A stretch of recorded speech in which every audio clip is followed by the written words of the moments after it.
సింహరాశి. ఈ రాశి వారికి ఈ సంవత్సరంలో రాజపూజ్యం 5, అవమానం కూడా 5గా ఉంది. ఆదాయం 7, వ్యయం కూడా 7గా ఉంది. ఈ సింహరాశి వారికి గురుగ్రహ ప్రభావం మార్చి 20 నుంచి మొదలుకుంటే 25 మే వరకు, 2026 మే 25 వరకు మిథున రాశిలో లాభస్థానంలో ఉన్నాడు.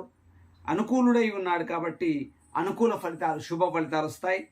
ఇక 26 మే నుంచి మొదలుకుంటే అక్టోబర్ 16 వరకు కర్కాటక రాశిలో వ్యయస్థానంలో అననుకూలంగా ఉన్నాడు కాబట్టి ఖర్చులు అధికంగా అవుతాయి. అశుభ స్థానంలో ఉండడం వల్ల ఖర్చులు అధికంగా అవుతాయి.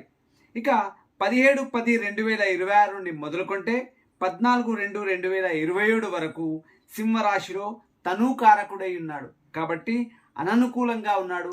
కాబట్టి ఆరోగ్య సమస్యలు మొదలైనటువంటి శారీరక సమస్యలు వచ్చే అవకాశం ఉంది. ఇక 14/2/2027 నుండి సంవత్సరం చివరి వరకు కర్కాటక రాశిలో వ్యయాధిపతిగా ఉన్నాడు గురువు ఈ సింహరాశికి. కాబట్టి అశుభుడై ఉన్నాడు కాబట్టి అశుభ ఫలితాలు వస్తాయి.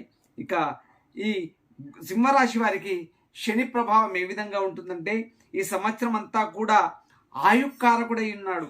8వ ఇంట ఆయుక్కారకుడై ఉన్నాడు కాబట్టి అశుభ స్థానంలో ఉన్నాడు. కొంచెం ఆరోగ్య సమస్యలు ఏర్పడే అవకాశం ఉంది. కాబట్టి ఈ సింహరాశి వారు గురు ప్రభావము అనుకూలంగా ఉండడం కోసం, శని ప్రభావం అనుకూలంగా ఉండడం కోసం ఆయా గ్రహాల యొక్క జపాన్ని చేసుకుంటే మంచిది.